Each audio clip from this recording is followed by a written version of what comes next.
Olá, pessoal, tudo bom? Sou Marcela Vidal, fonoaudióloga, gerente de audiologia corporativa do Grupo Deimut Brasil. E sou responsável por toda a área audiológica do grupo, do qual temos como uma das marcas a Oticom. Hoje, damos início a um programa diferenciado da Oticom Brasil, com conteúdo diversificado para você, fonoaudiólogo, que tem interesse na área de audiologia. Junto comigo estão presentes a fonoaudióloga Ana Cláudia, gerente de audiologia do canal Oticom Distribuidores, e a fonoaudióloga Joyce Amorim, fonoaudióloga de treinamento e suporte clínico. Gostaria de dar boas-vindas às meninas. Oi, Ana. Oi, Joyce. Tudo bem? Conta pra gente um pouquinho sobre essa novidade, sobre esse programa e o que o nosso público pode esperar de um conteúdo bem bacana.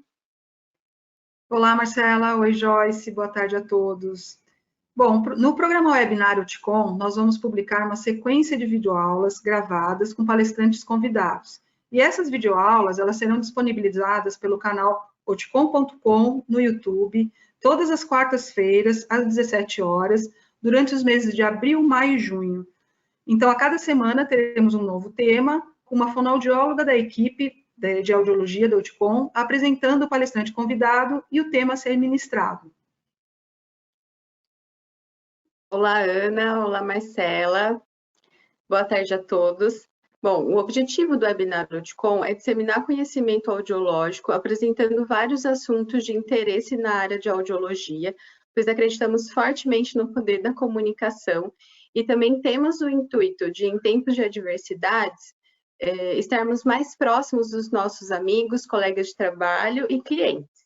Queria também aproveitar para dizer que estamos à disposição para quaisquer dúvidas por outros canais, como e-mail, WhatsApp e telefone. Aproveitem o conteúdo. Espero que todos vocês aproveitem muito. Contamos com a presença de todos vocês e que seja um material de extrema valia para todo mundo. Vem com a gente. Olá, pessoal, boa tarde. Sejam todos bem-vindos a mais um Webinar Oticom. E hoje, a nossa convidada é a fonoaudióloga Mariana Guedes, que vai abordar o tema Tecnologia e Neurociência, Amplificação e Processamento Auditivo. Mariana Guedes é fonoaudióloga, mestre em Ciências pela Faculdade de Medicina da USP, especialista em audiologia pela Santa Casa de São Paulo e sócia e idealizadora da empresa Audição na Criança, de cursos, consultoria e atendimento na área de reabilitação auditiva. Mariana, mais Mari, para os íntimos, é um prazer recebê-la aqui com a gente. É uma honra para a Oticom tê-la como nossa convidada e trazer um pouquinho de uma informação tão importante para a nossa prática clínica. Então, mais uma vez, eu agradeço a sua disponibilidade, a sua participação e que todos vocês gostem da aula que a Mariana tem para apresentar hoje e eu vou passar a apresentação para você, tá bom? Vamos lá. Então, vou falar um pouquinho sobre tecnologia e neurociência, né? Juntar um pouquinho e ver como é que a parte de processamento auditivo, funções centrais, pode nos ajudar no processo de amplificação das próteses auditivas. Bom, então, vou começar com uma reflexão, tá? Perdas auditivas iguais precisam do mesmo tipo de tratamento em termos de tecnologia e do mesmo tipo de serviço? Então, coloquei aqui só um exemplo para a gente pensar. Então, uma perda relativamente comum no nosso dia a dia, né? Um paciente que aparece aí, uma perda neurosensorial, em rampa, descendente. Então, eu posso ter 3, 4, 5 pacientes com esse tipo de configuração, com esse tipo de grau de perda. Será que todos os 4, 5 pacientes vão precisar ou vão se beneficiar da mesma tecnologia e do mesmo tipo de serviço, no sentido do meu atendimento, né, do que eu vou precisar prestar em termos de aconselhamento e acompanhamento?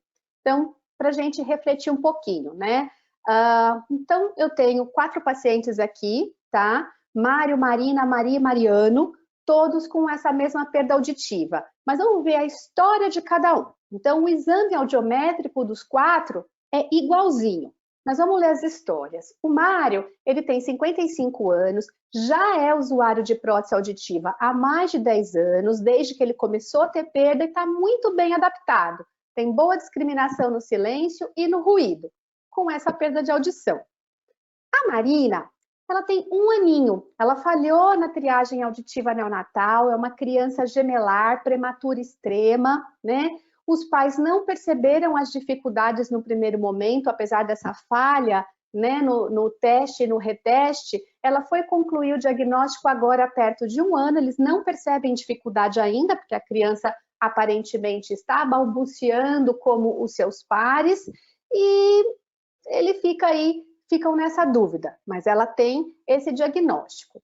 Temos a Maria, que tem 23 anos e está tendo uma perda progressiva, porém a discriminação dela é muito ruim, ela tem uma alteração da voz, tem um desempenho assimétrico nos testes de percepção de fala. E o senhor Mariano, que tem 88 anos, também me chegou com a mesma audiometria, já tem um índice de reconhecimento de fala ruim e muita dificuldade de discriminação de fala, principalmente em lugares com ruído, com barulho, com mais gente conversando. E está vindo procurar um atendimento só agora, aos 88 anos, pela primeira vez. Então, se a gente olhar só o audiograma, né, se eu mostrasse para vocês só esse audiograma, como na tela anterior, e falo para vocês, que aparelho vocês colocam? O que vocês iriam colocar aqui? Né? A gente vai ter uma enxurrada, tal tecnologia, eu colocaria então o receptor no canal, com uma oliva assim, uma oliva assado, a gente pensando sempre naquele exame, naquela configuração que está na nossa mão. Mas a gente vai ter que entender que as histórias são muito diferentes e cada história vai precisar de uma perspectiva de aconselhamento e segmento diferente. O que tem de comum em todos esses 4 casos? Que a gente precisa fazer esses pacientes ouvir. Então, essa é a primeira coisa que a gente tem que pensar. Então, eu tenho 4 indivíduos com histórias e processos centrais aparentemente diferentes, mas que do ponto de vista periférico, todos precisam ouvir. E por que eu estou dizendo ouvir? Porque a gente vai ter que separar o que é ouvir e o que é escutar, que são processos e coisas completamente distintas. Para eu escutar, eu preciso ter a condição, o som precisa entrar. Eu não vou escutar se eu não tenho acesso à informação que me rodeia. Então, independente dessas histórias, né, eu preciso fazer com que os 4 ouçam. Ou seja, quando eu falo em ouvir, eu falo em ter acesso ao som.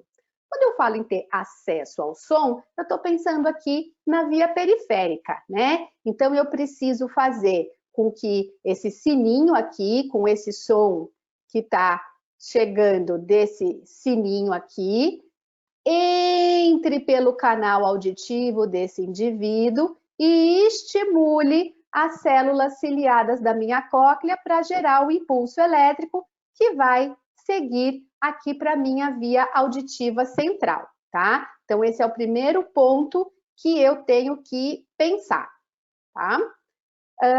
Na parte periférica. Então, se ele tem uma perda auditiva aqui nessa região, uma perda sensorial, e esse som não está chegando ou não está gerando o impulso adequado para que seja detectado pela via auditiva central, eu vou pensar em um dispositivo que é colocado perifericamente, ou seja, a prótese auditiva, né, o aparelho de amplificação sonora, que é colocado perifericamente e vai tentar amplificar esse som para que esse som chegue na via auditiva central. Ou pode ser até um caso de implante coclear, né, que ele vai gerar som aqui, mas que esse som seja detectado pela minha via auditiva central. Então, essa é a primeira coisa que eu tenho que pensar.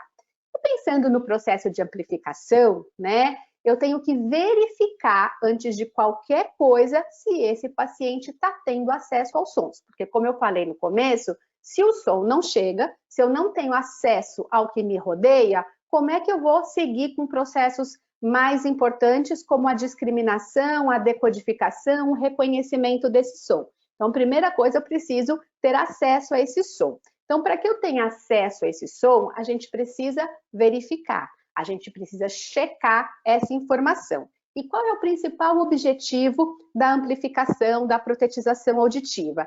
Que esse som que me rodeia, ele seja audível, confortável e tolerável, né? Os sons fracos têm que ser audíveis, eles têm que chegar no meu sistema, então eu tenho que detectar esses sons, mesmo em fraca intensidade. Os sons médios, eles têm que chegar para mim confortável, então uma fala, uma conversa, né, num tom de conversação normal, que é aquela média entre 60 a 70 dB, que é mais ou menos o nível de conversação ideal, conversação normal que a gente tem. Essa entrada, né, média, ela tem que ser confortável, tem que ser clara, né, tem que acontecer sem esforço. E os sons fortes, eles têm que chegar para mim de forma tolerável. O que é forte tem que chegar forte. Eu não posso achatar som forte, senão a gente vai ver aqui durante a aula que eu vou distorcer todas as informações acústicas necessárias para discriminação auditiva. Então, eu não posso distorcer demais um som, porque eu distorcer esse som vai dificultar a minha percepção, vai dificultar a minha decodificação. Então, o que é fraco tem que ser percebido como fraco, o que é médio tem que ser claro, fácil, confortável, sem esforço, e o que é forte, ele tem que ser percebido como forte, porém tolerável, tá? E aí, a gente vai entrar com os primeiros processos numa adaptação de prótese auditiva, que é o processo de verificação objetiva. Como é que eu sei que o meu paciente está ouvindo? Eu sei que meu paciente está ouvindo, checando, verificando, né? Não é o objetivo dessa aula, mas eu vou falar rápido porque é um processo de extrema importância e que não adianta eu pensar em processamento auditivo sem saber o quanto o paciente está ouvindo, né? É muito comum a gente receber na clínica, no consultório, paciente com queixa de discriminação, aquele paciente com história de que, nossa, eu estou adaptado, às vezes já estou com o meu segundo ou terceiro aparelho, mas estou insatisfeito, ainda mantenho dificuldade para ouvir, vim para ver meu processamento, para avaliar o processamento ou para fazer uma terapia de processamento.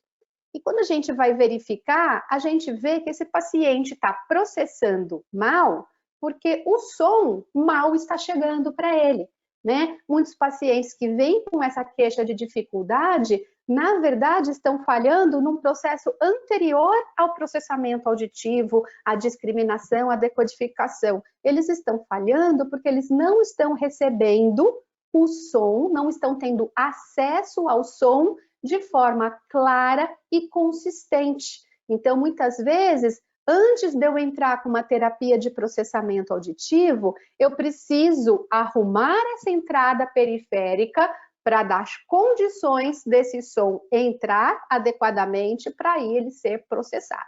Então, a verificação é uma etapa que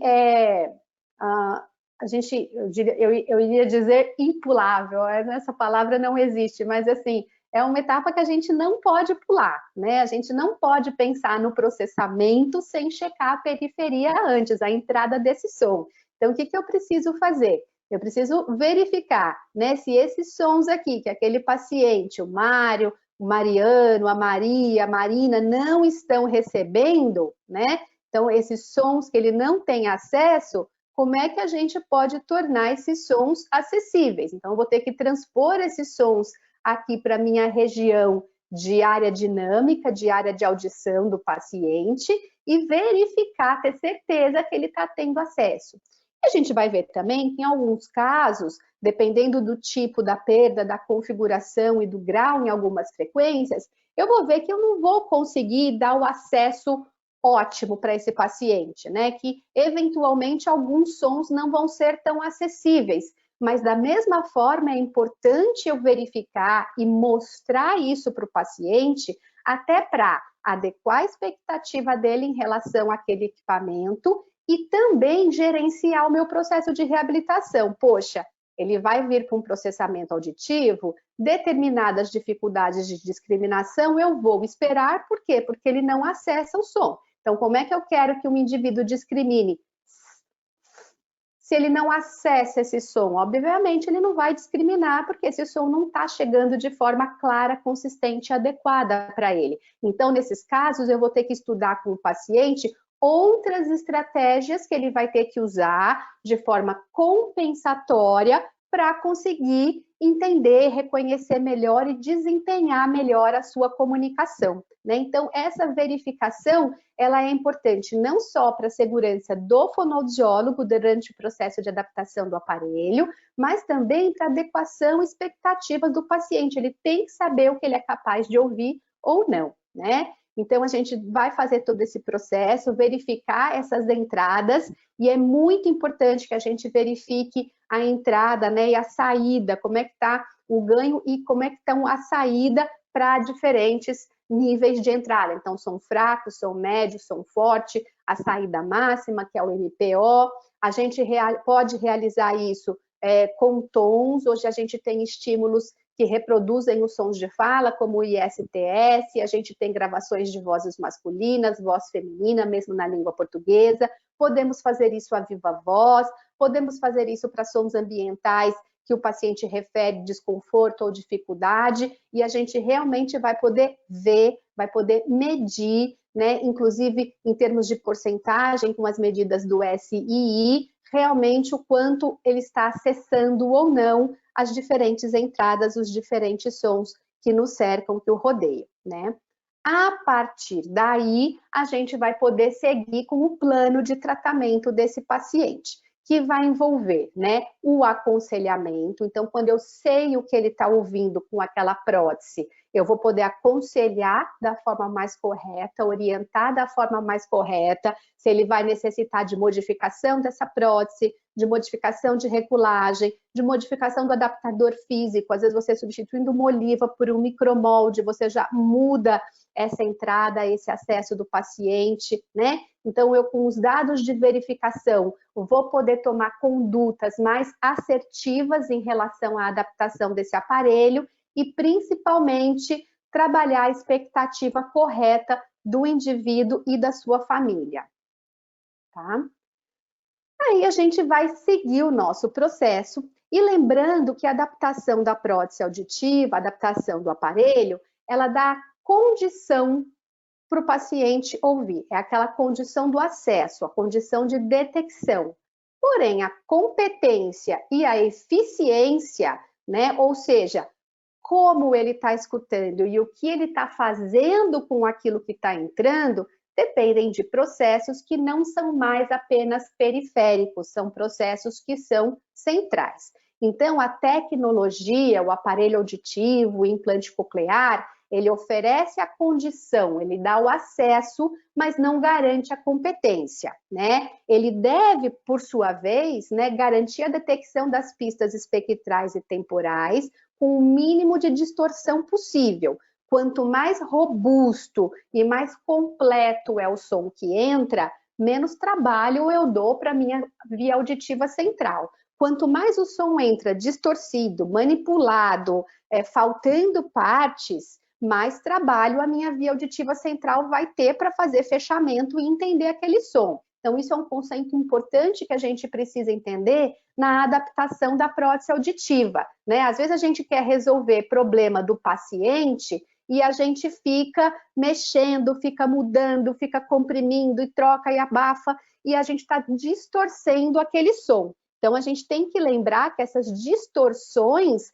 causadas por manipulações excessivas dos algoritmos, elas podem extrair, elas podem tirar pistas acústicas que são muito importantes para o reconhecimento e discriminação da fala, tá? Agora, quem tem que processar tudo isso é o sistema auditivo central. Então, ele deve processar essas informações, integrar essas informações, e é ele que tem que ter essa competência e essa eficiência, tá? Então, quando a gente pensa na seleção do aparelho auditivo, eu estou pensando, né, naquele audiograma, na via auditiva periférica, qual é o grau da perda, o tipo da perda, o tempo de privação do paciente, porque isso vai diferenciar muito como vai estar a minha via auditiva central para processar aquela informação, né? Como é que está a anatomia, as condições de conduto auditivo externo, de orelha média, o que eu vou precisar aí para esse adaptador físico. Então, essa é a primeira parte, né? Olhar a via periférica. Porém, a seleção do aparelho, a seleção da prótese auditiva, ela também tem que levar em consideração os aspectos mencionados na anamnese. Como eu falei para vocês, eu tinha 4 audiogramas normais, com 4 histórias completamente diferentes. Então, a prótese que eu vou pôr na criança de 1 ano é a mesma prótese que eu vou pôr no indivíduo de 55 anos, né? Apesar da perda ser idêntica. A prótese que eu vou colocar no indivíduo de 55 anos, será que vai ser igual a que eu vou colocar no de 88 anos, com os mesmos recursos, com a mesma tecnologia, né? O que o indivíduo de 55 consegue fazer, inclusive em termos, hoje a gente está falando muito, né, de tecnologia remota, controle à distância, regulagem à distância, ou as empresas têm investido em aplicativos cada vez mais repletos de opções de regulagem. Será que um indivíduo de 55 e um de 88 vão desempenhar da mesma forma, vão usar da mesma forma essa tecnologia, né? E o indivíduo de 26 anos, o que ele precisa, considerando aquela história dele? O que está estranho ali? O que eu vou ter que investigar mais? Então, será que eu vou usar os mesmos aparelhos, com os mesmos acessórios, com os mesmos aplicativos para todos esses indivíduos? Então, nós temos que levar em consideração todo esse histórico, toda essa anamnese, né? Idade, necessidade, destreza do paciente. E também levar em consideração os aspectos referentes à via auditiva central e a parte cognitiva do paciente, atenção e memória. Eu vou usar os mesmos recursos e vou usar o mesmo tipo de aparelho num paciente cognitivamente bem e num paciente, por exemplo, que já tem uma demência de grau avançado diagnosticado, né? O que eu vou ter que mudar para um e para outro? Então, a gente tem que pensar em tudo isso, tá? Em relação à deficiência auditiva, outro ponto relacionado ao sistema nervoso central, que a gente tem que levar em consideração a neuroaudiologia, é o tempo de privação sensorial que esse indivíduo teve, né? O tempo de privação auditiva. O que a gente sabe? Que a presença da perda coclear, ela aumenta a demanda cognitiva, ou seja, toda vez que a entrada, que é o nosso sistema bottom-up, ele é falho, eu dou mais trabalho para o meu sistema top-down. Ele tem que trabalhar mais para compensar aquela entrada falha do meu sistema, né? Ou seja, toda vez que a audição está ruim, o sistema cognitivo, o meu top-down, ele tem que trabalhar mais para fazer esses fechamentos e tentar entender essa informação que está chegando. Principalmente diante de sinais degradados, ou seja, quanto menos claro, quanto menos clareza, quanto mais degradação eu tiver, mais esforço o meu sistema vai fazer para compensar essa informação. E a gente sabe que esforço em excesso resulta em fadiga, né? E a fadiga, o esforço de escuta, resulta em fadiga cognitiva, fadiga mental. Então, eu vou diminuir minha atenção, eu vou desligar mais rápido da conversação, eu vou esquecer mais aquilo que está sendo falado, né?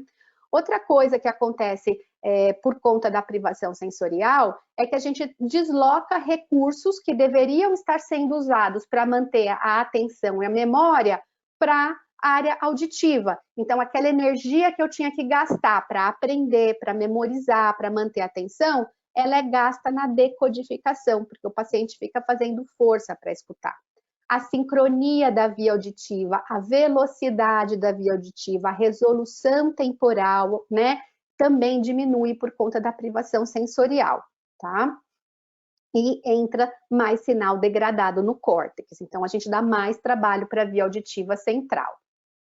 E é aí que está o pulo do gato, no caso aqui, o pulo do peixe, né? O que a gente pode fazer no nosso trabalho, o que a gente tem que pensar, o que a gente tem que conhecer para se diferenciar aqui dentro desse aquário, para ser um peixinho diferente e conseguir dar um salto maior e ajudar mais o nosso paciente.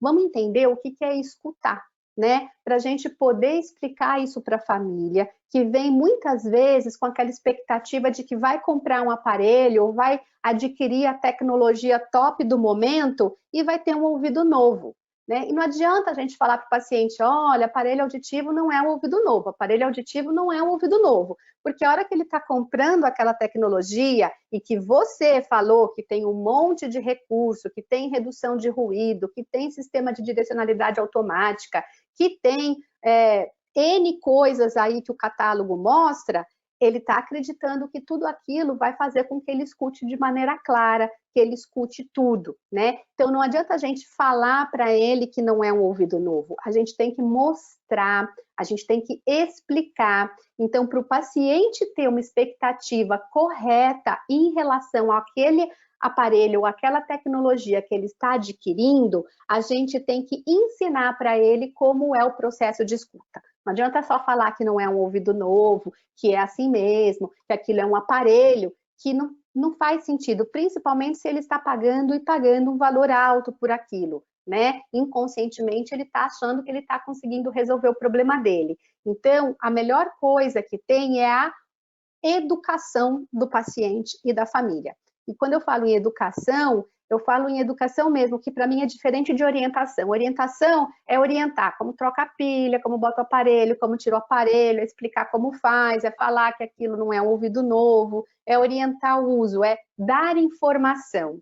Educar é muito mais do que dar informação, é realmente ensinar e é ter a certeza de que o paciente está entendendo aquilo que você está falando, que ele está aprendendo aquilo que ele está falando. Por isso que eu falo muito na educação do paciente e da família. Ele tem que aprender como ele escuta, ele tem que entender e você tem que checar aquilo. Senão, realmente, ele está recebendo informação, é a mesma coisa que você dá folder, ele vai ler e depois de alguns minutos, algumas horas, ele vai esquecer e a expectativa vai continuar errada. Então, a gente precisa educar o nosso paciente, ensinar o nosso paciente. E educação não é uma coisa que você faz em uma única consulta, em uma hora. Educação, ela acontece num processo contínuo. Por isso que eu falo sempre que o paciente que procura a gente na clínica, ele não vem para testar aparelho, ele não vem para comprar aparelho, ele vem para um processo de reabilitação auditiva, onde o uso do aparelho é uma etapa dentro desse processo, tá? Então, é muito importante mostrar para o paciente, né, através de vídeos, através de gráficos, com leitura, com conversa, como é que ele escuta.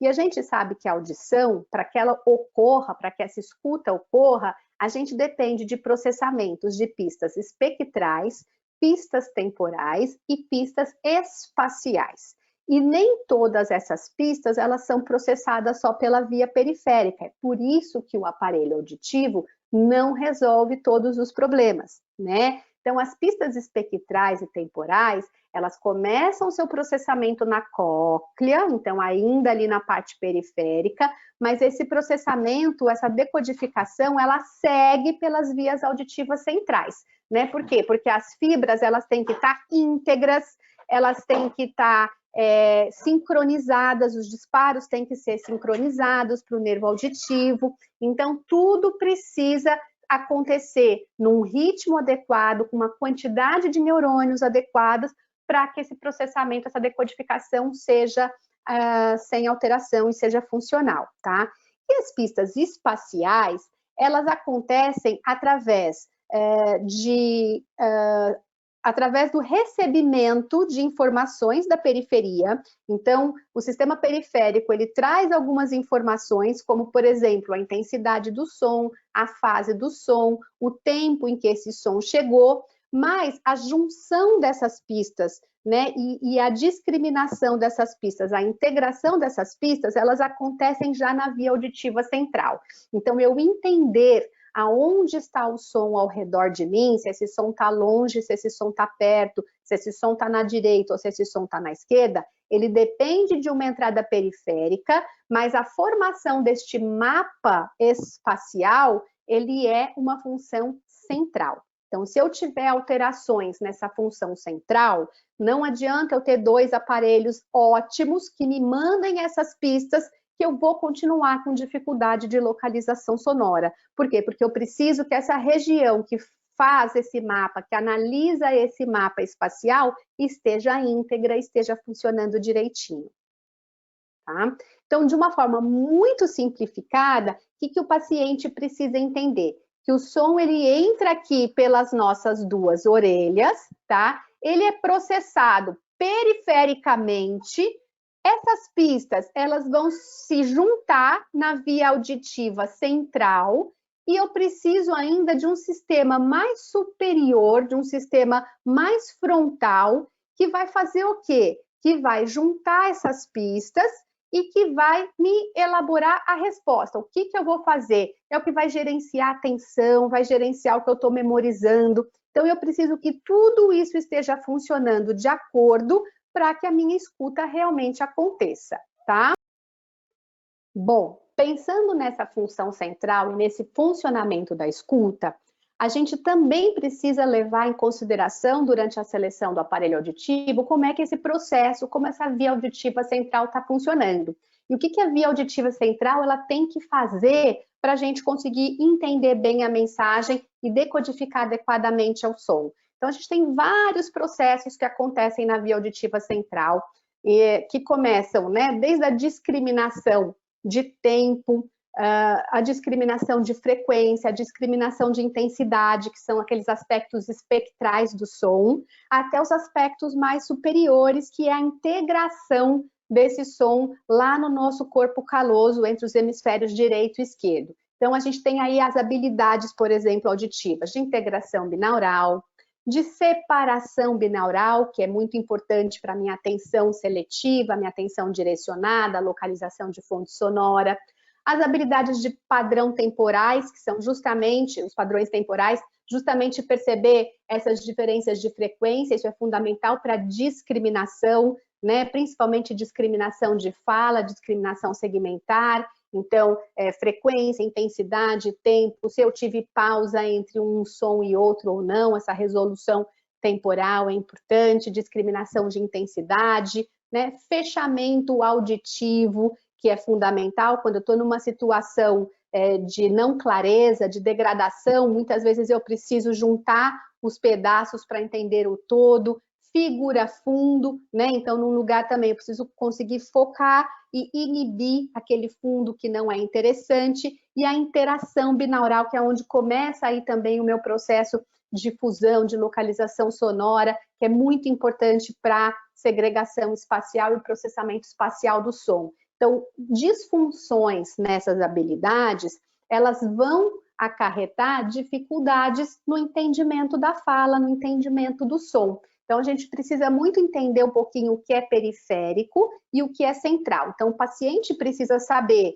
quais são as dificuldades de entrada e como o aparelho está resolvendo essa entrada. Por isso que eu acho fundamental mostrar para o paciente e para a família a verificação objetiva, para ele saber o que está chegando e o que não está chegando, e ele entender todas essas outras habilidades que precisam ocorrer de forma correta, que precisam funcionar direitinho, para que ele entenda o som, tá? Outra coisa que também é muito importante, que principalmente nos idosos e nas crianças muito pequenininhas a gente tem que levar em consideração, são as habilidades linguísticas e cognitivas. Então, para eu entender um som, para eu escutar um som, eu preciso ter atenção. Se eu tenho flutuações na minha atenção ou tenho queda da minha atenção, o risco da minha escuta não ser eficiente é muito grande. A memória de trabalho, a mesma coisa. Uma vez eu peguei um caso de um idoso que era muito interessante, né? A mulher dele me ligava e falava assim, ele não está entendendo, eu falo com ele e depois ele não sabe o que eu falei. E aí vinha para avaliação, um aparelho verificado, adequado, um acesso adequado, então ele tinha um bom ganho, tinha um bom acesso, e quando a gente fazia os testes de discriminação, mesmo de reconhecimento de fala, fala no ruído, ele ia muito bem, né? Então, se você fazia lista de palavras, listas de frases, ele desempenhava muito bem. E aí, o que a gente começou a perceber? Eu comecei a fazer listas com segmentos maiores, frases mais compridas ou parágrafos. E o que a gente começou a perceber, então? Que ele discriminava tudo. Se eu falasse palavra por palavra, mesmo com ruído, ele entendia certinho. Porém, quando a gente aumentava o tamanho do segmento, né, aumentava a estrofe, ele se perdia. Então, a dificuldade maior relacionada à memória do que a discriminação propriamente dita. E fazer esses testes e mostrar esses resultados para ela, fazer junto com ela, a fez entender que a dificuldade não era o aparelho auditivo, porque ele vinha para uma regulagem. Ela nos procurava para falar que o aparelho não estava bom, que o aparelho não estava funcionando direito. Então, isso que é importante, pessoal, Não adianta só a gente falar, não, mas não é do aparelho, o aparelho tá bom, olha aqui o ganho, olha aqui a verificação. A gente precisa fazer esses testes, fazer essas avaliações mais elaboradas junto com a família, para que caia a ficha, para que eles entendam, né? Eu me lembro da cena da falou assim, nossa, é verdade, então ele escuta, né? Ele escuta, ele não tá tendo, ele está tendo uma dificuldade de acompanhar a fala corrida, um diálogo. Por quê? Porque ele não está conseguindo acompanhar e memorizar isso daí. E aí ele foi encaminhado para um outro trabalho com a neuropsicóloga da clínica, fez uma avaliação neuropsicológica e foi fazer um trabalho mais voltado para essas funções executivas, essas funções cognitivas de atenção, memória, velocidade de processamento.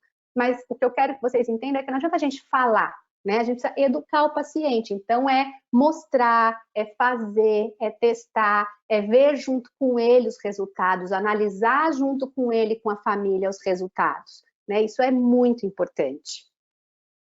Tá?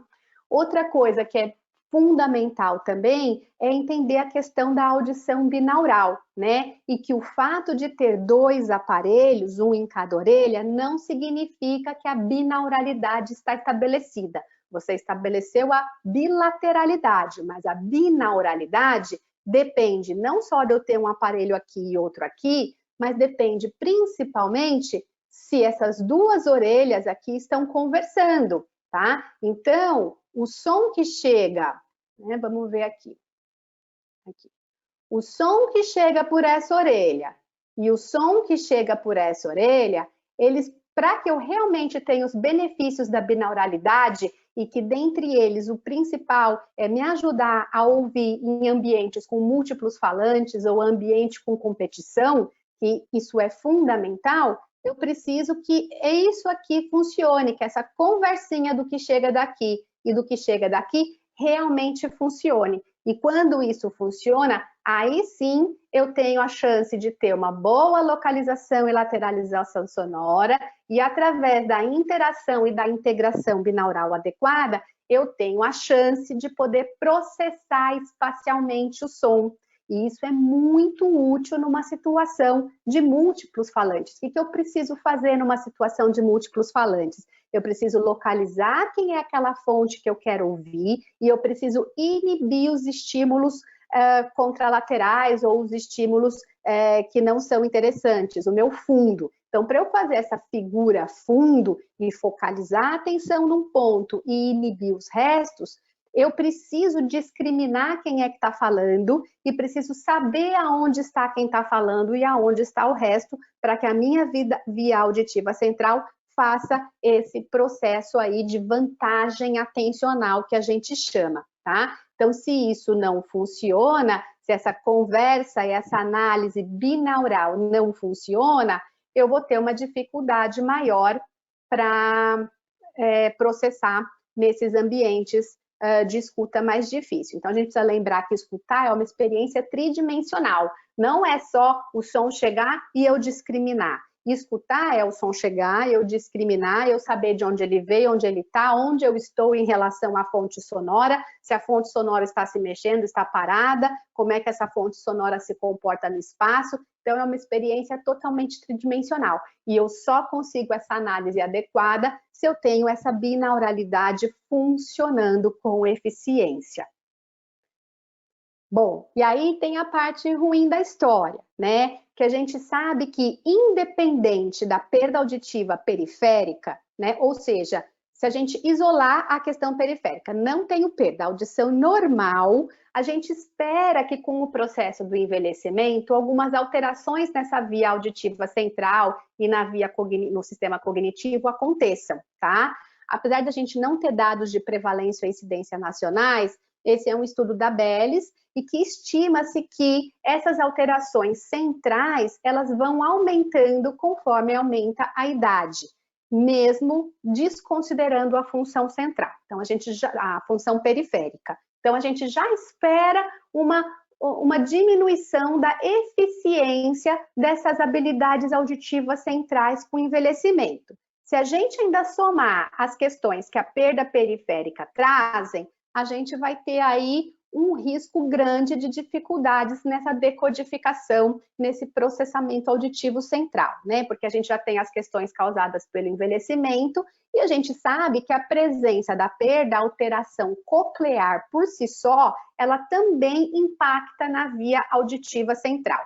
Por isso também que eu sempre falo que fazer a avaliação do processamento auditivo em quem tem perda, mesmo jovem, a gente precisa pensar muito o que eu estou procurando, eu preciso saber o que eu estou querendo ali, porque é muito óbvio que você vai encontrar alterações, né, em alguns sistemas. Por quê? Porque já tem zilhões de estudos que mostram que, né, a própria doutora Sharma veio aqui o ano passado e deu palestras brilhantes, e antes dela, vários estudos também com exames de imagem funcional e com exames de eletrofisiologia, enfim, mostram que a alteração coclear impacta no sistema nervoso central. Então, tanto na diminuição da mielina do sistema, na diminuição mesmo da funcionalidade de neurônios, a gente tem diminuição do número de neurônios já em colículo inferior, no tronco encefálico, a gente tem alterações nas áreas auditivas primárias, nas áreas de decodificação, no lobo temporal. Então, a própria presença da perda coclear, ela impacta no processamento auditivo central, ela vai causar alterações nesses processos de discriminação e de decodificação. Então, a gente tem aí uma somatória de fatores quando a gente fala dos indivíduos mais idosos. Tá? Então, pessoal, agora a gente precisa pensar como é que a gente vai lidar com a tecnologia nessas situações, né? O que a tecnologia pode ajudar e o que a gente talvez tenha que repensar em relação às nossas escolhas. Hoje a gente tem aparelhos com algoritmos espetaculares, uma super tecnologia de redução de ruído em várias bandas, vários canais, para entradas diferentes, para tipos de ruídos diferentes, a gente tem redutores de feedbacks mais modernos, a gente tem sistemas de direcionalidade de microfone também muito mais avançados, mas a gente precisa ver o que cada um desses algoritmos contribui ou não contribui nesse processamento central, nesse processamento acústico. Bom, então o que a gente precisa pensar nas nossas escolhas? Primeira coisa, lembrar do que eu falei para vocês. Quanto mais degradado ou distorcido o sinal entra, mais trabalho o nosso sistema central tem para destrinchar, para fechar e para organizar e decodificar esse som. Então, a gente tem que pensar em tentar dar o som mais puro possível, mais claro possível, mais íntegro possível para o nosso sistema. É por isso que o desempenho em situações controladas, em cabine, em sala, em ambiente silencioso, é sempre melhor do que a percepção em ambientes com ruído, com competição, com sinal, com eco, com reverberação. Por quê? Porque o sinal que entra claro, inteiro, sem distorção, é mais facilmente processado, exige menos do nosso sistema auditivo central e cognitivo e é processado com menos esforço. Então, quando a gente pensa no aparelho auditivo, quando eu coloquei o aparelho auditivo aqui na portinha, eu já tenho a distorção causada pelo sistema, porque por mais que eu coloque a prótese auditiva aqui, eu tenho que lembrar que os meus neurônios, que a minha via, não está nota 10, ela está danificada. E o aparelho, ele aumenta a entrada do som, ele aumenta o acesso ao sinal, mas ele não corrige a lesão central que eu já tive, a lesão coclear que eu já tive. E quanto maior meu tempo de privação, maior é o risco dessas lesões estarem mais evidentes ou mais aparentes, né? Então, a gente tem que lembrar que o aparelho, ele aumenta o acesso, e isso é importantíssimo do paciente e da família entenderem. Aumenta o acesso, mas não trata, não corrige a lesão do sistema. Então, eu já tenho uma distorção coclear de entrada, porque o meu sistema não está íntegro. Se eu ainda tenho uma prótese que está regulada de uma forma que está distorcendo totalmente o som, coitado do processamento auditivo, do processamento cognitivo desse indivíduo, que vai ter que fazer muita musculação para conseguir dar conta. Então, a primeira preocupação que eu tenho com o meu aparelho auditivo, principalmente nesses pacientes que a gente tem comprovadamente uma alteração auditiva central ou cognitiva, ou pacientes que tenham risco para essas alterações, é minimizar a distorção dos meus algoritmos. Então, não adianta a gente ficar lá, o som tá fraco, mexe aqui, o som tá alto, mas, tá muito agudo, e a gente vai mexendo sem saber o que a gente está fazendo, tá? Então, a gente tem que pensar na regra de ganho que a gente está usando, sempre dá preferência por regras validadas, porque regras validadas são regras estudadas, né? Então, elas são justamente, tem esse nome de regras validadas, porque elas foram estudadas e a gente sabe o índice de distorção ou não que elas causam, né? Então, são regras que são prescritas com mais segurança. Cuidado com o sistema de compressão, ficar mexendo. Teve uma época que era muito comum os softwares deixarem a gente mexer em limiar, razão, tempo. Alguns hoje já estão até mais travados, que eu acho que é para a gente não fazer besteira, né? Então, cuidado com essas modificações muito aí nesses sistemas de compressão, de linearidade do sinal, nesses pontos de joelho, porque se você não sabe o que você está fazendo, você pode distorcer o sinal. Então, aqui a gente tem até um exemplo, né? Se a gente começa a comprimir muito o sinal, a gente comprime, por exemplo, pistas acústicas de vogais, a gente diminui a amplitude de pistas acústicas de vogais, mas, por outro lado, a gente tem aparelhos que têm sistemas para enfatizar as pistas das consoantes, e a diferença de amplitude entre um e outro diminui.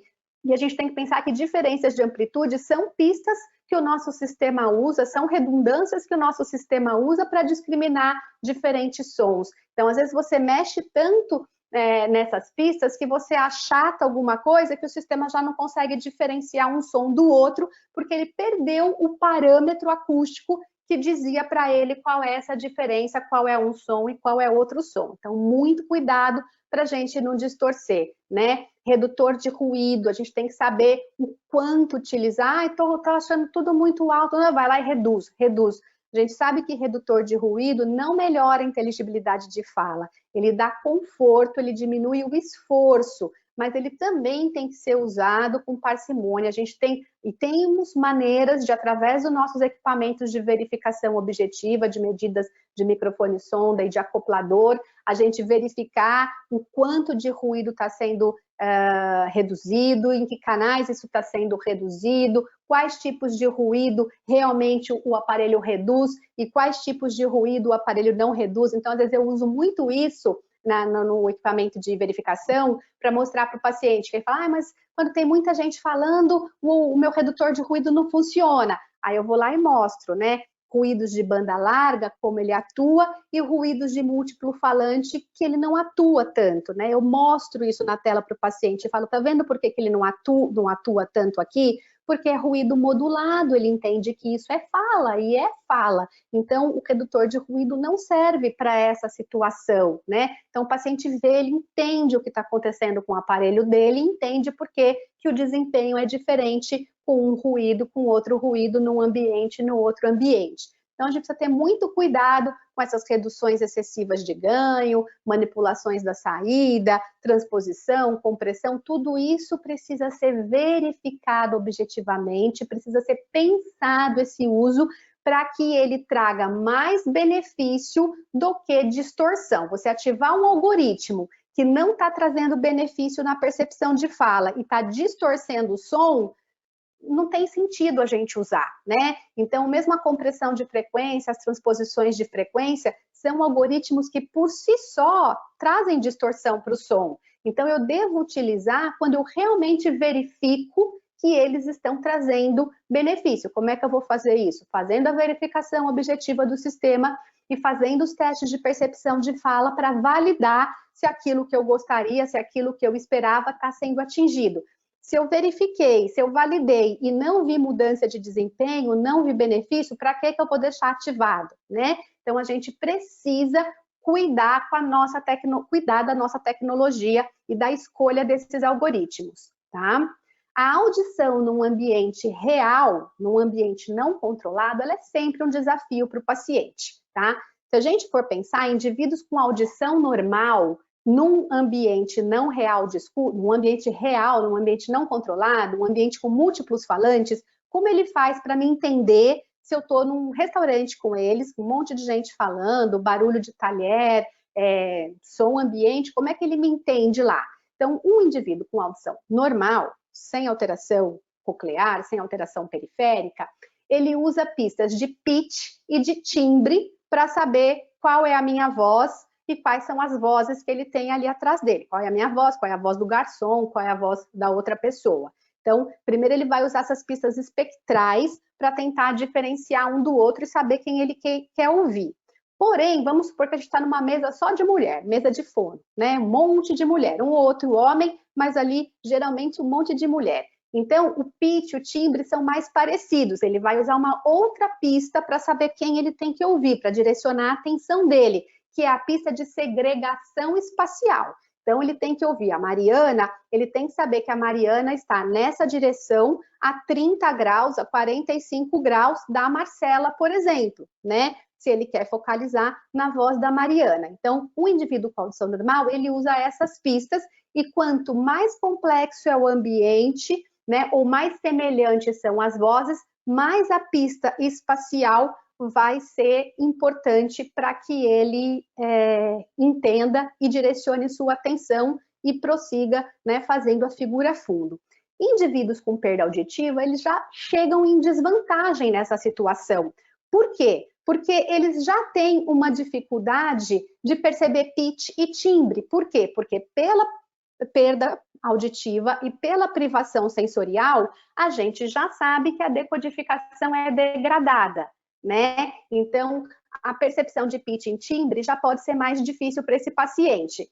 E se esse paciente ainda tem alterações do processamento binaural, se ele tem assimetria, uma perda unilateral, ou se essa perda coclear aí está muito tempo, a gente sabe que ela vai lesionando, vai dificultando esse sistema auditivo central, ele pode não conseguir fazer as pistas de segregação espacial. Então, ele já está em desvantagem nesse ambiente, independente dele ter um ou dois aparelhos, né, dele ter os dois aparelhos bonitinho, tá com ganho verificado, ele, do ponto de vista central, tem desvantagem. Então, a gente tem que pensar o que a gente pode fazer para ajudar esse paciente que vai precisar ir para um restaurante, que vai precisar entender num restaurante, mas ele tem essa desvantagem central por conta da perda auditiva dele, tá?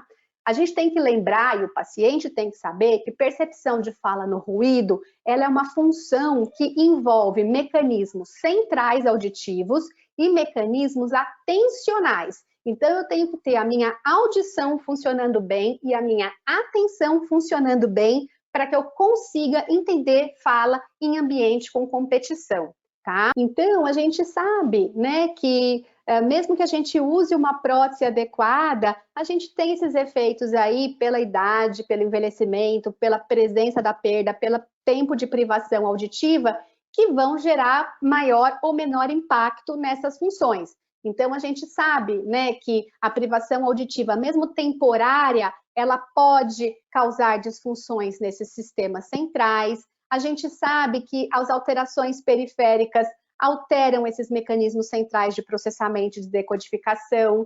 A gente sabe também, através de vários estudos, que mesmo que eu recomponha essa audição, os efeitos centrais, né, da privação, eles podem se manter ainda por um tempo.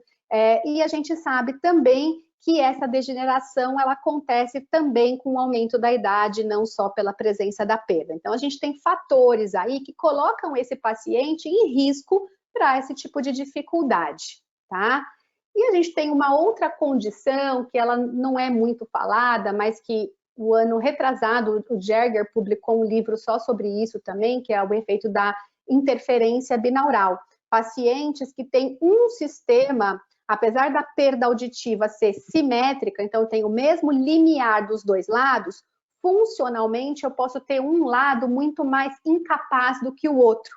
E quando esse lado incapaz, ele é muito ruim, a disfunção desse lado é muito grande, esse lado, em vez de ajudar o outro, ele atrapalha. Então, isso é o que a gente chama de interferência binaural. E o risco de interferência binaural, ele acontece em pacientes que ouviram muito de um lado, muito mais de um lado do que do outro. Então, pacientes que têm uma perda assimétrica, por exemplo, e ele estimulou muito mais essa orelha boa e essa orelha ficou sem estimulação. Então, um dia eu resolvo botar aparelho nessa orelha ou botar nas duas e ele vai me referir que tem ruído, que tem eco, que é ruim, e a gente precisa avaliar se ele não está tendo interferência binaural, ou seja, se a orelha que ficou tanto tempo em privação mais atrapalha do que ajuda a outra. Ou em pacientes que fizeram adaptações monoaurais, usaram, mesmo que a perda era igual, só que ele botou o aparelho de um lado só. Por X motivo, botou o aparelho só de um lado. E aí um dia começa a ter queixa, vamos colocar o aparelho do outro lado também. E você coloca e você não resolve a queixa ou você piora a situação porque essa orelha está tão disfuncional que ela atrapalha o outro, tá? Ou em pacientes que, independente dessas privações assimétricas, ele tem os dois lados, só que já tem uma disfunção central de um, e mesmo que você coloque bilateral simultâneo e a perda seja assimétrica, um lado é muito disfuncional, né? Isso acontece muito em pacientes mais velhos, mais idosos, ou pacientes com alterações já cognitivas, alterações demenciais, onde a gente tem aí uma degeneração grande do corpo caloso, tá? Então é uma coisa que a gente tem que ficar atento e que a gente precisa investigar também se a gente tiver paciente de risco ou sinais, né, nos testes de percepção de fala que mostrem isso pra gente. Por isso que também é importante, Marcela, a gente fazer teste de percepção de fala não só bilateral. É importante a gente fazer validação e teste de percepção de fala no acompanhamento com o aparelho do lado esquerdo, com o aparelho do lado direito e com o aparelho nas duas orelhas, porque a gente espera que na condição bilateral ele tenha um desempenho melhor do que na condição unilateral. Só que eu só vou saber isso vendo e comparando. Se eu não faço isso, se eu sempre faço bilateral, eu não vou pegar, às vezes, esses casos de interferência, né? Que é o paciente que ele desempenha melhor na condição com um aparelho só.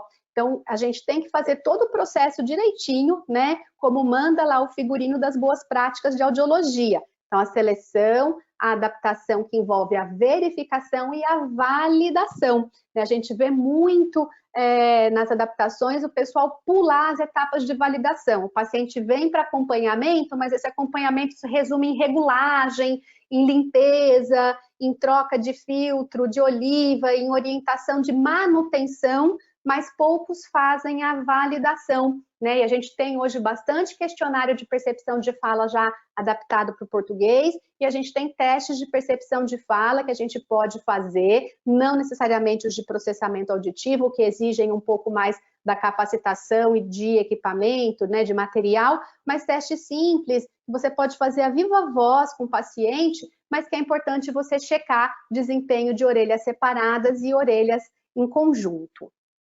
Tá? Para a gente finalizar, então, as considerações finais pensando em tudo isso, né? Nessas interações entre as questões periféricas e questões centrais que envolvem a adaptação da prótese auditiva, tá? O que a gente precisa lembrar para uma adaptação mais adequada? O profissional precisa conhecer as características eletroacústicas e os algoritmos da prótese auditiva que ele vai utilizar. Então, se eu trabalho com um fabricante, com outro fabricante ou com muitos fabricantes, eu preciso conhecer esses algoritmos e as características dessa prótese para poder fazer a melhor escolha. A escolha equivocada de um algoritmo ou até mesmo do adaptador físico, que é muito comum a gente ver isso, às vezes tem paciente que você troca a oliva, né, ou troca por um micromolde, pum, parece que é outro aparelho, resolveu o problema do paciente. Então, escolhas erradas de tecnologia, de algoritmo, de adaptador físico, elas podem comprometer o processo de adaptação, podem dificultar a via auditiva central, tá? E cuidado com reduções excessivas em ganho, em redutor de ruído para dar conforto, porque você pode dar conforto, mas pode dificultar a inteligibilidade de fala, tá? O que mais que a gente precisa lembrar aí para uma adaptação adequada? As medidas de verificação e de validação vão nortear os nossos ajustes no acompanhamento. A gente precisa lembrar, então, de incluir avaliações a mais quando a gente tem risco para alterações centrais ou cognitivas, ou queixas que a gente vê que não está resolvendo, né, com as regulagens, com a verificação, mesmo que o paciente tenha um acesso adequado aos sons. Então, incluir outras avaliações para a gente investigar o que está além da via periférica, além do ouvir, né? Saber usar essa tecnologia, entender quando outros recursos podem beneficiar o paciente. Então, a gente fala muito do sistema hoje de conectividade, os sistemas auxiliares de escuta, os sistemas FM, de microfone remoto, os conectores de televisão, né, os Bluetooths para celular. Então, a gente saber indicar isso e quando isso pode complementar e facilitar o dia a dia do paciente. E no caso de queixas persistentes ou que a gente avaliou e viu que realmente existem alterações aí da via auditiva central ou do sistema cognitivo, a gente pensar em mudanças de conduta. Será que vale manter esse algoritmo ligado ou não? Vou mudar alguma coisa? Vou reavaliar? Vou comparar? Vou indicar um processo de reabilitação, né? Então, a gente tem que considerar sempre que o processo não terminou ali com a colocação e com a regulagem do aparelho. Tem pacientes que podem se beneficiar de treinamento, de terapia. E quando eu falo em terapia, não necessariamente é o treino auditivo, o treino do processamento, aquele tradicional, em cabine, né? Terapia pode envolver ensino de estratégias compensatórias, gerenciamento do ambiente, uso dos sistemas auxiliares de escuta, né? Então, a gente precisa levar tudo isso em consideração, tá? A intervenção, então, ela envolve a orientação, o aconselhamento dessas expectativas, a seleção e adaptação do aparelho, as modificações ambientais que podem ser necessárias, as estratégias de compensação que esse indivíduo pode utilizar para facilitar a sua comunicação e as técnicas de reabilitação que podem envolver os treinamentos bottom-up ou top-down aí do processamento auditivo. Em alguns casos podem envolver também a participação de outros profissionais, por exemplo, neuropsicólogos, psicólogos, quando a gente tem outras questões cognitivas ou emocionais associadas. Tá? A reabilitação auditiva, então, né, ela envolve a prótese, a escolha desses algoritmos, ela envolve a melhora da capacidade de detecção do paciente, ou seja, o melhor acesso fornecido. O que a gente tem que sempre considerar? Idade, tempo de privação do paciente e lembrar, né, do treinamento e das estratégias compensatórias. A questão do gerenciamento ambiental, ela é muito pouco falada, mas ela é muito importante. Então, tem estudos bem recentes, né, que mostram, por exemplo, que quando o paciente tem essa dificuldade em relação à figura fundo, à fala no ruído, se ele não tem sistema central para fazer essa separação espacial das fontes, a gente pode ajudar separando as fontes para ele. Então, a separação física das fontes de sinal e ruído são extremamente eficazes, extremamente benéficas para pacientes que usam prótese auditiva, né? Então, a família saber aonde posicioná-lo na mesa em relação à televisão que está ligada, ao outro que está falando, a porta da cozinha que está aberta, a escolha da melhor mesa no restaurante, se ele vai sentar de costas para o salão, de frente para o salão. Então, essas medidas de posicionamento e de separação de fontes de sinal e ruído são extremamente benéficas para esses pacientes. Então, o modelo de intervenção que a gente prega e que a gente fala é aquele que trata não só os fatores pessoais, mas trata também os fatores ambientais para melhorar a qualidade da escuta e a qualidade do sinal para esse paciente, tá? Então, assim, quando a gente está num ambiente hostil, num ambiente com degradação do sinal, às vezes a tecnologia do aparelho por si só, ela ajuda menos do que as modificações ambientais, né? Então, a gente tem que pensar em tudo isso, né? O quanto a tecnologia ajuda, o quanto o treinamento das habilidades centrais ajuda, o quanto as estratégias compensatórias ajudam, então, o uso de leitura orofacial, posicionamento no ambiente, uso de uma telebobina, bobina telefônica, né, o aro magnético. A gente sabe que tem um movimento grande aí dos pacientes usuários de prótese implante por aro magnético, e existe aqui na cidade de São Paulo, pelo menos, aqui a questão do isolamento social meio que brecou tudo, mas existe o secretário municipal aqui da pessoa com deficiência bem interessado nessa tecnologia do aro magnético aí, porque a gente sabe que isso ajuda em situações públicas, né? Igreja, por exemplo, aeroportos, enfim, onde o paciente precisa receber esse sinal, Bluetooth, FM, sistemas auxiliares de escuta, tudo isso, e a melhora da fala de quem se comunica, do emissor, né? Então, se a gente tem um paciente com dificuldade auditiva e aquele familiar que fala para dentro, fala super mal, fala de costas, fala de longe, também não colabora. Então, por isso que eu falo que a educação para o paciente, a educação para a família é importante. Então, acho que era mais ou menos isso que eu tinha para falar para vocês, de acordo com o que a Marcela solicitou. E lembrar que, assim, a gente não pode mudar o mundo, mas a gente pode mudar as nossas escolhas. Então, eu espero que cada um de vocês reflita um pouquinho, estude bastante e pense sempre nas melhores escolhas para o seu paciente. Não só na melhor tecnologia, mas em que você vai fazer com essa tecnologia, né? Como você vai escolher usar essa tecnologia e como você vai escolher acompanhar o seu paciente. E se alguém tiver alguma dúvida ou precisar de ajuda, a gente está sempre à disposição. Esse é o e-mail da Audição na Criança, e tem as nossas redes sociais também, se vocês quiserem seguir. E a gente está disponível aí para grupo, supervisão e tudo que vocês precisarem para que a gente possa pensar sempre nas melhores escolhas e nas escolhas mais benéficas para os nossos pacientes. Obrigada, Má. Foi uma honra recebê-la aqui hoje.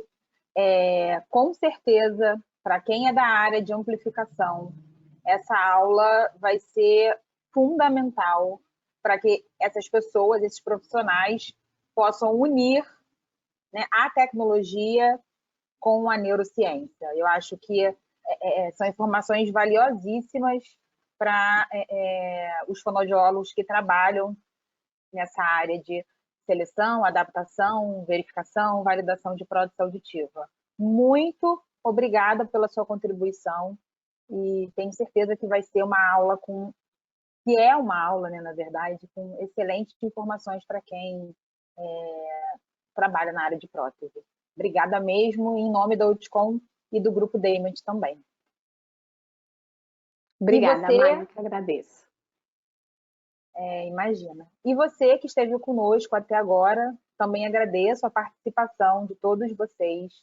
E convido todos vocês, espero todo mundo para o nosso próximo webinar Audicom na próxima semana. Muito obrigada e até lá.